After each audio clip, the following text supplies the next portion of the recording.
Hello, I continue fulfilling my holiday promises and today we'll talk about HiBy's RS6. Of course, you all probably already know about this player, what it gives, and you probably read some reviews, watched some videos. But in this video I'd like to illustrate my opinion that actually this player has two layers. So on first top layer that was noticed and mentioned everywhere is that HiBy managed to put R2R matrix into pretty small, stylish player with Android, creating really good device for those who like that classical R2R sound, but at the same time for those who want to get modern Android and all features of nowadays digital audio players. It runs on Snapdragon 660, 4 gigabytes of memory, 64 gigabytes of flash, and also it runs Android 9 with HiBy's customized additions, their direct transport architecture, and many other things. So it's a really great accomplishment, especially taking into account actually the size of the player, because they had to fit a lot of stuff into small body. But actually there is a second layer that demonstrates HiBy's strengths. You know, it's not always easy to mention, but for example, you remember their true wireless model, Hybrid One with digital crossover. Actually, it was like a thing with sounds that is defined by the software part. Or actually, it utilized, of course, hardware, but behavior of that hardware was controlled by the software. And actually the same thing about this player, because HiBy created what they call Darwin architecture, but in practice it's like digital to analog converter that is controlled by them. So you can adjust here not only equalizer or their MSEB, you can select a lot of digital filters created by HiBy, you can control harmonic saturation, resampling, and many other aspects of digital to analog converter work that usually is out of player creator's control. What it gave, we'll talk later when we come to the sound part, but actually, you know, I think it's a foundation for HiBy's development in future, because they definitely will move this idea further and will create a lot of good products. But actually additional specifications in terms of power, it's 180 or 190 from single-ended output and 690 from the balanced output. It's small, compact, and it supports MQA16EX unfolding, and work time is from 7 to 8 hours depending on the volume and selected output. Not a big number, but actually here in this player lives a pretty power hungry hardware. Price is $1,400 and I will add link to the official store in the description, so let's have a closer look. As you can see, package is traditional for company, pretty small, minimalistic, looks nice, but they definitely not trying to impress you with some super rich package. But actually this box with that RS patterns looks pretty fun. Inside you'll get player, of course, and a bunch of accessories. So you're getting USB Type-C to coaxial output cable and regular USB Type-A to USB Type-C that can be used for charging and for many other things. And what is really good and nice here, they put a pretty decent leather case in the accessories set, so you won't have to buy another one. And also quick start guide and different types of warranty cards and stuff. So as you can see, accessory set is pretty good.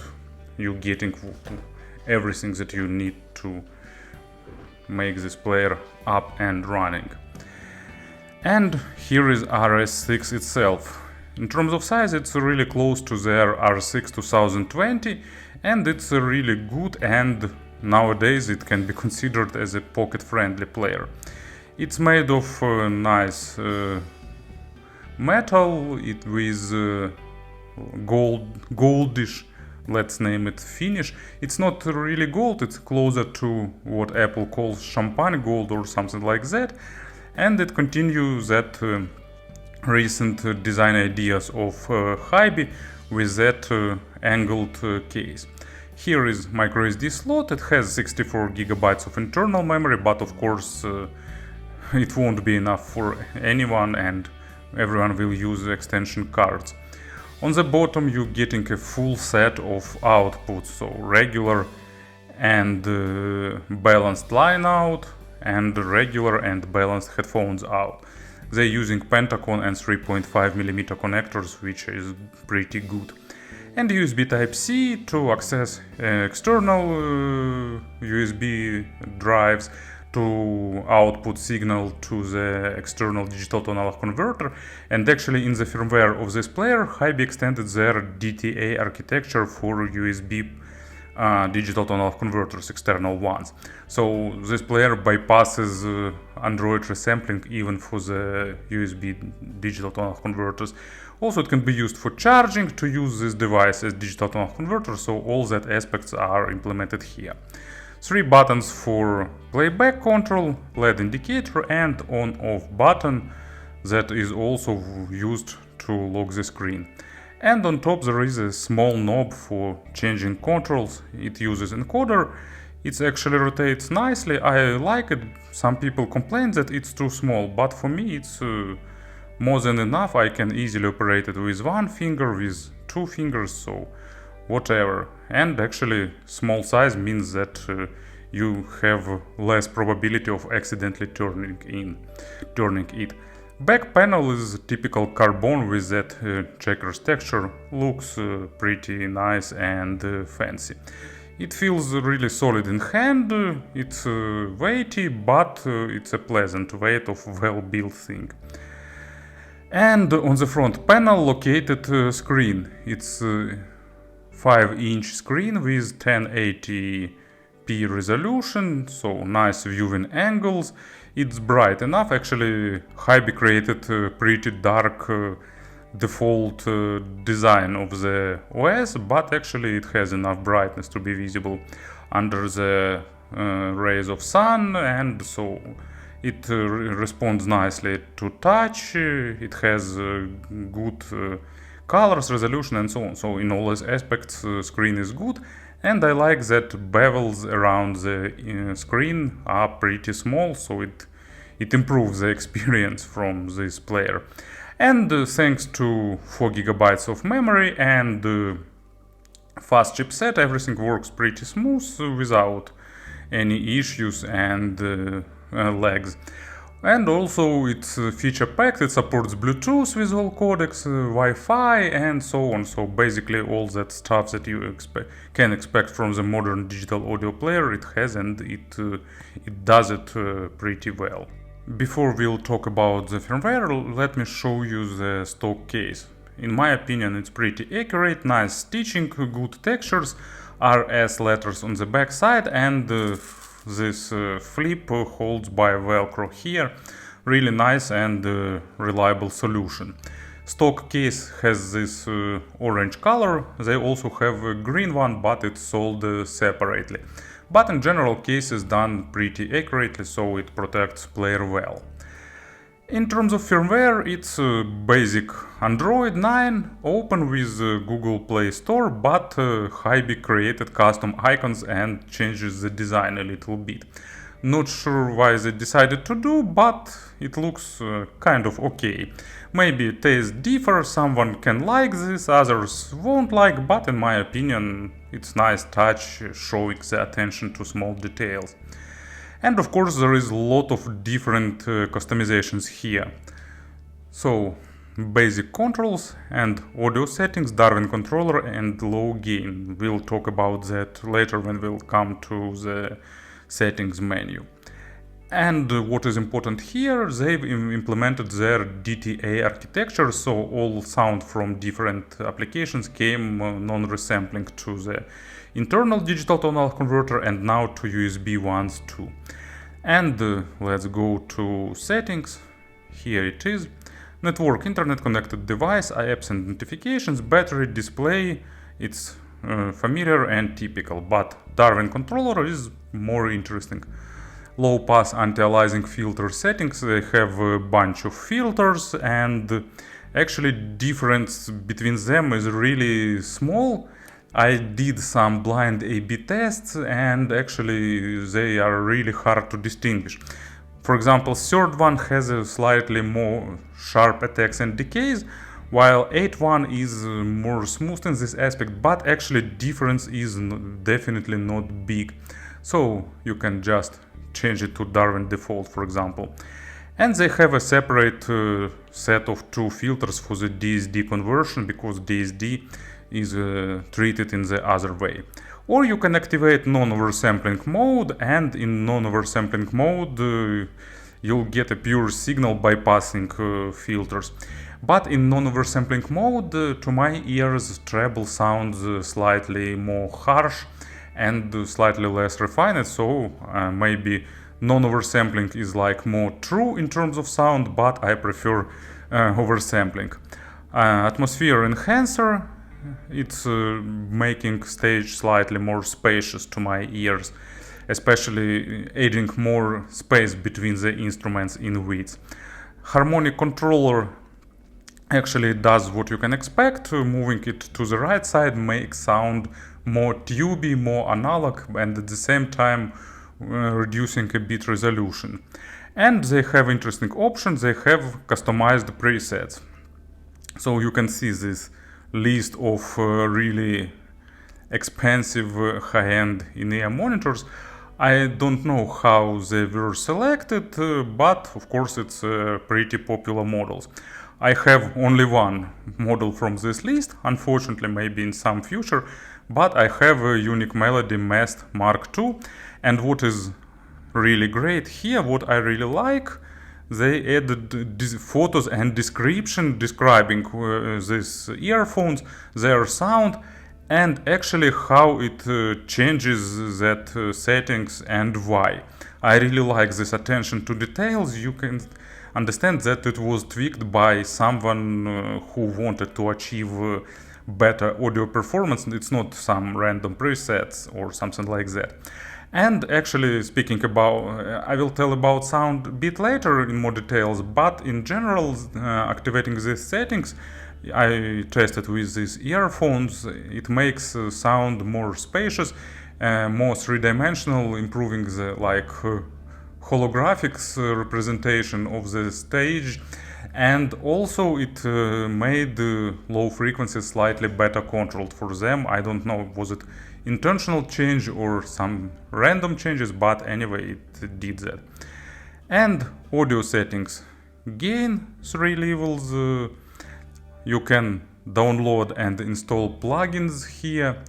To activate any of these plugins, you need to do few steps. So first you go to the online, then you tap the desired plugin to download, and then in local part you tap it to add to the list. And here in the list you can enable them and disable. For example, if you tap balance, you can activate it and change basically the channel balance. So it does what you can expect. Also here you'll find another feature that many people really like, and I'm among them. It's MSEB. If I remember right, it's a Magic Sound 8 Ball. Not sure why it's named so, but it's HiBy's own way of tweaking the sound of player, and it works on the system level. When you activate it, you see short operation guide, and what is good here, it allows you to change the sound, not typically by changing the some bands on equalizer, but you operate with things like overall representation, warmer or darker, or for example like sibilance of high frequencies making them softer or crisper. It allows you to get better results, to fine-tune sound to your preferences with better understanding of what's going on. You can also select the amount of adjustment of these sliders, and you can select tuning style. Actually, you can save your own, or you can even download some online presets. So, interesting idea, HiBy developing online features more and more. And also DSD gain compensation, channel balance, you can change it here too, without the plugin, and maximum volume. And also in the display settings there are a few additional tweaks, like for example in the advanced you can, where it was, you can change application icon style and so on. But of course the heart of everything, it's HiBy's player. You probably seen it before, but just in case, let's do some quick walkthrough. When you launch it, you're getting into the media library. It consists of few different tabs. First one is your local music, all tracks in one list, folder, album, artist, genre, album, artist, and private cloud. You can connect to different network storages. As you can see, scroll is pretty fast, icons or covers loads also pretty fast. In playlists, favorite, recently played, and playlist custom ones. Also there is a HiBy own cloud. To be honest, I don't know what it does. And also here is HiBy link that allows you to control this player by other devices with HiBy music or vice versa. And search, of course, all group operations that you can expect, so all that stuff is present here. And now playing screen is traditional. I prefer one with linear progress slider and controls, but you can select signature circular one. And here goes special menu with adding to playlist, equalizer, show album info, properties, and obtain lyrics and cover art online. Here is play all order, and currently playing QE. And we can go back. Here is the menu. You can import music via Wi-Fi, scan for music, download manager, equalizer you can activate it and use if you want. It's just traditional equalizer. Separate instance of MSEB that works on the player's level. Also plugins, same as for system settings. Sleep timer, guide, exit, and in settings you can change basic things like show lyrics, pause when headphones are unplugged, track transitions, replay gain. It's nice equalization of volume if you have some compilations with tracks having different volume. Resume playback from last position, play through folders and albums, exclusive USB access, USB output settings, DSD mode, fixed output sample rate. I like that all that items have small hints that tell you what it does. Language settings, font size settings, cover art display, obtaining it automatically, how to sort lists, lock screen settings, notification settings, and error report. And as you can see, in terms of firmware, this player is more than feature packed. Tons of great stuff is here. And of course, about the sound, I'm pretty sure you won't be surprised to know that as earphones, for example, this time I will use Unique Melody Mest Mark II, the only earphones with a preset in this player that I own. I really hope that in some future HiBy will add more presets for the gear that I own. I don't know, Fear Audio, maybe Campfire and some other models, but we'll see, of course. In terms of sound and representation, actually this model does what you can expect from the R2R device of high level. Its representation musical, slightly with a slight hint of added warmth, with good dynamics, with really tight attacks and decays, with slightly highlighted emotions and with slightly less focus on the micro contrast. So it's not the model for those who need monitoring representation and not for those who need like bright or natural sound. Low frequencies are pretty deep, they go to really good depths, they controlled well, they have nice impact and a slight hint of added weight. So they're not accented in terms of frequency response, of course, unless you boost something with equalizer or MSEB. But you'll get a bit of additional body for the low frequencies. Resolution, of course, is pretty good, but not focused on delivering maximum amount of small nuances and details. But at the same time, texturing is really nice, and thanks to that R2R technology, this player slightly highlights that overtones, especially if you boost that harmonic slider, and you'll get that additional sense of realism for the acoustic instruments. And for the synthesized low frequencies, it also gives a really nice sound with a pleasant amount of body and with a pleasant amount of low frequencies. But of course you can tweak it in a pretty wide range using all that all that control that is present here. Low frequencies are controlled really well and stays in place in the vast majority of situations, not shadowing mid frequencies, not bleeding onto them or poisoning.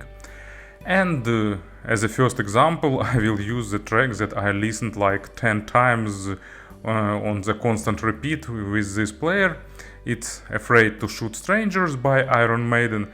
I really like bass guitar, Iron Maiden's bass guitar, and this track has plenty of it in the introduction, and that sense of strings, that sense of body is definitely enjoyable, and the sounds really embossed and pleasant here. And another example, just pure low frequencies, weight, rumble, presence, body, and so on. It's Prodigy, diesel power, and this track does what is written in its name. It's deliver pure raw bass power. Of course, mid frequencies are also here, and actually this track has a relatively bright treble, but thanks to slightly smoothed treble in these earphones, it doesn't sound too aggressive and forward, and you can focus on the lower part of sonic spectrum, delivering that nice big meaty low frequencies. Mids are also done in the same style. Resolution, of course, is pretty good, and the sense of realism is really great, probably because that multi-bit R2R implementations have a really sharp attacks and decays. I mean sharp attacks and decays, but not sharp sound per se, because attacks and decays meaning that moments when sound go up and down, but overall representation is slightly on the more musical side, with a hint of additional body, with slightly boosted emotions, and overall sounding velvety. Of course, you won't miss some details, but this player doesn't try to make a focus on them. It's relatively forgiving for the quality of records, but of course better quality will give better results here. It's same for all high-end players. Imagery stage is above average in width and not hugely above, but noticeably above, and in depth it's almost close to perfection for me, with nice realistic layering and positioning. And width you can adjust with different tweaks and settings, and you can have bigger width by selecting proper preset for the earphones, at least for the unique melody mask. Not sure about others. But it's not the most wide player, it's slightly more on intimate side of sounding, but still, of course, it doesn't mean that staging here is bad, it's just slightly less wide. And as an example for the mid frequencies, I've got interesting track.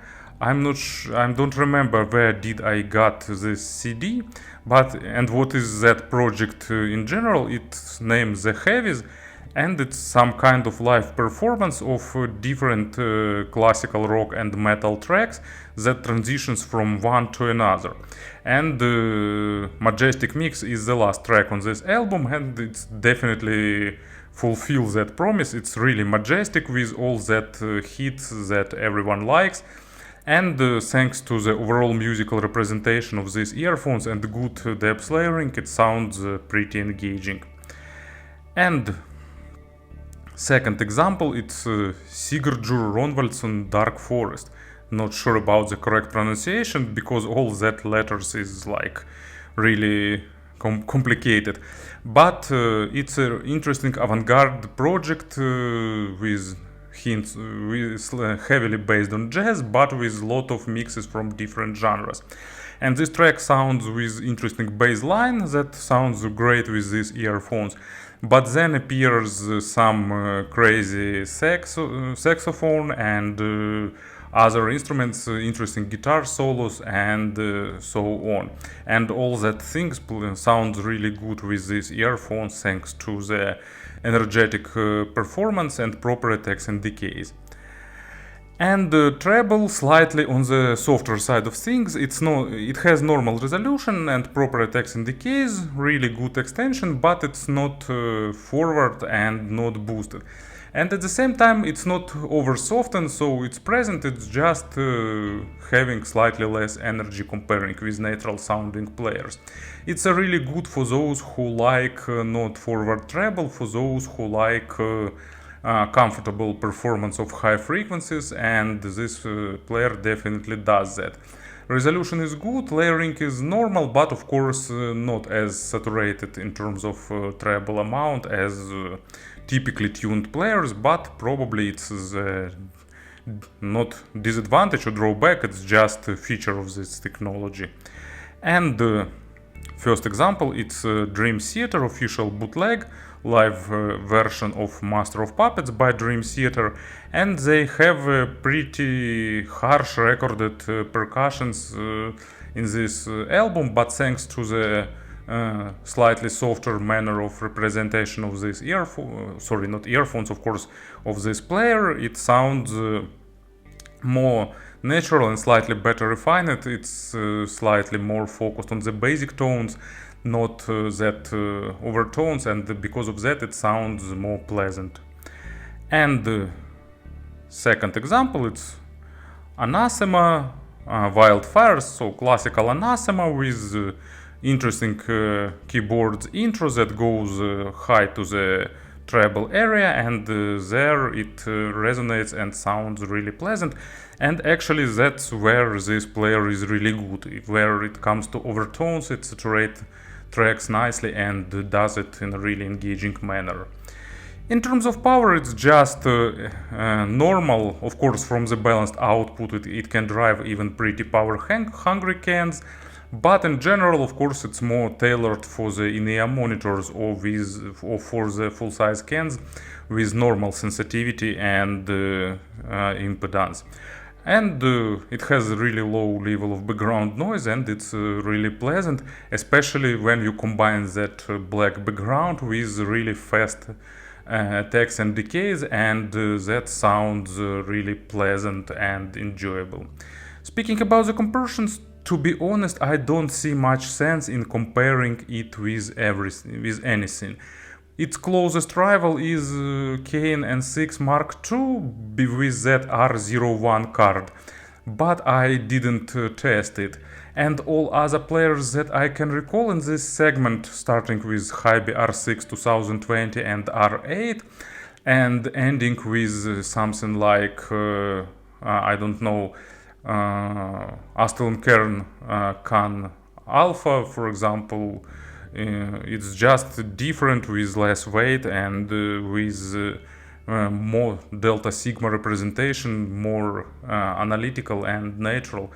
So there won't be much compressions this time, because this player definitely stands out from the rest of the crowd, but at the same time it delivers nice engaging sound and has a lot of representation tweaking features that many people will enjoy. So thank you for listening, thank you for your attention, and of course have a nice day.